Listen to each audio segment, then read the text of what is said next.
menyaksikan Gaya Hidup Masa Depan, Cicil Masa Depan Mapan dari sekarang. Dan boleh tepuk tangan dulu. Perbincangan kita semakin seru, kita semakin tahu nih. Dan Anda pasti udah makin oke, mantep, bulat nih kayaknya memang saya harus menyisihkan untuk investasi. Iya, ya, tapi mungkin kita harus tahu juga nih sebenarnya, kita tanya ke Ibu Yeti lagi nih. Untuk produk investasi syariah itu ada apa aja sih, Bu? Sekarang ini alhamdulillah banyak ragamnya. Jadi mulai dari tabungan kan termasuk investasi ya. Tabungan biasanya di bank-bank syariah gitu. Kemudian bisa juga kita membeli sukuk atau obligasi, reksadana atau saham.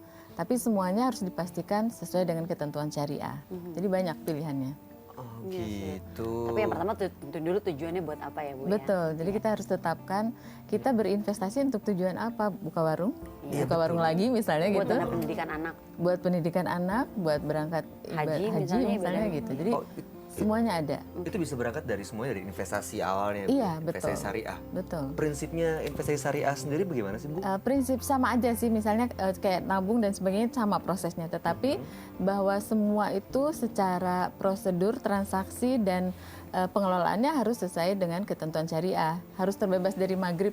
Masih ingat maghrib? Segitu. Maghrib pasti jam 6. Kalau sebelum lebaran itu yang paling ditunggu, Bu. Bentuk ya, maghrib. Maghrib itu singkatan sih, biar mudah ingat gitu ya. Maghrib itu maisir. Maisir itu adalah kayak perjudian gitu. Gharar itu ketidakjelasan. Jadi semuanya harus clear di depan. Kemudian ribnya itu lebih ke riba. Riba tuh bunga gitu. Jadi semua investasi syariah banyak jenisnya sudah tersedia, tapi semua harus sesuai dengan ketentuan syariah. Yang itu tadi harus terbebas dari ketidakjelasan, sifat gambling dan bunga. Semuanya harus transparan, adil dan sebagainya. Gitu. Mungkin kita kasih kesempatan juga nih, penonton pasti banyak yang penasaran juga nih tentunya tentang prinsip syariah ini sendiri. Ada yang mau bertanya?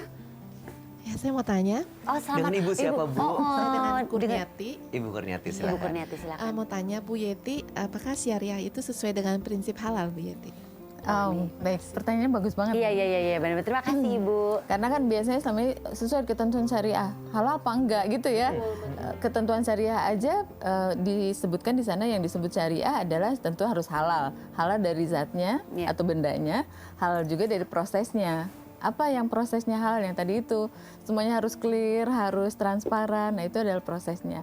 Nah, kenapa disebut halal dan transparan? Karena semua investasi atau instrumen investasi syariah itu harus sesuai dengan ketentuan syariah. Dan kalau misalnya contohnya, kalau misalnya saham. Nah, saham itu juga ada proses tersendiri untuk bisa saham itu disebut sesuai dengan ketentuan syariah atau listed di dalam daftar efek syariah. Banyak screeningnya, salah satunya adalah jenis usahanya harus halal. Jadi nggak boleh yang non halal jenis usahanya. Udah tahu kan Bayu terutama tuh pasti udah tahu. Alkohol tuh salah Saya satunya nggak dituduh boleh ya. Itu disanjung. Pasti Bayu tahu gitu. Kemudian yang kedua adalah ada ketentuan tentang bagaimana kekuatan keuangannya. Apakah dia memiliki hutang lebih besar dari asetnya? Kalau iya kan berarti nggak sehat dong perusahaannya. Itu harus yang betul-betul dia tuh, kalaupun dia punya liability, itu harus kurang dari 45% dari total asetnya. Sehingga si perusahaan ini pasti kuat gitu.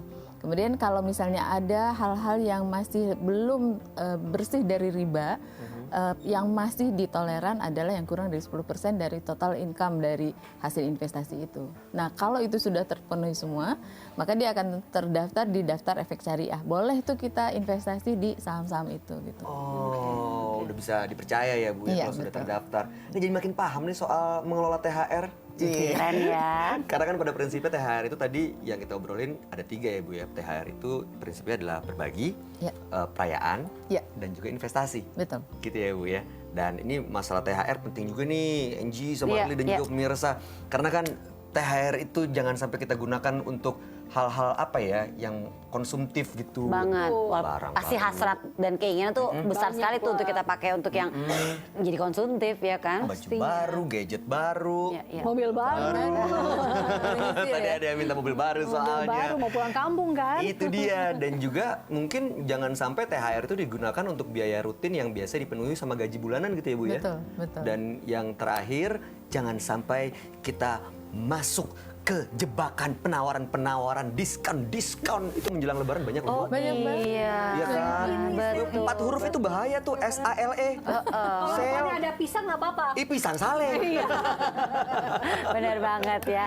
Kita mau ngucapin terima kasih dulu buat Ibu Yeti atas penjelasannya. Kita semakin tahu ya, dan mungkin Anda juga udah mulai tahu, mulai ada bayangan early THR buat apa. Terus pemirsa di sini juga penonton sudah berbagi. Bayu, aku tahu THR-nya buat apa ya. Kalau Egy sama Bu Yeti buat aku kan ya.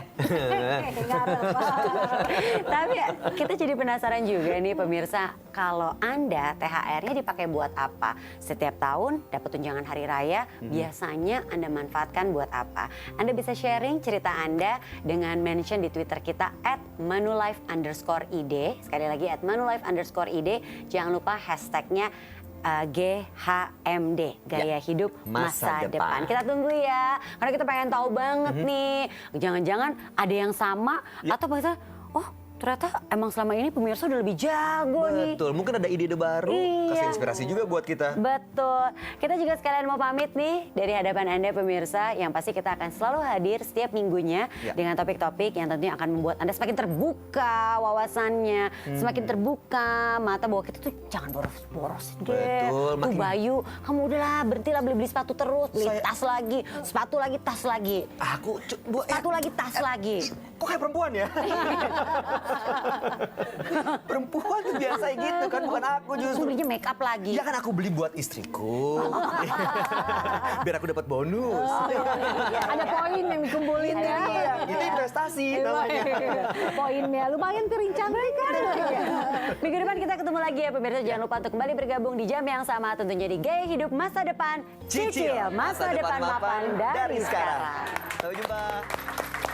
Makasih ya Bu.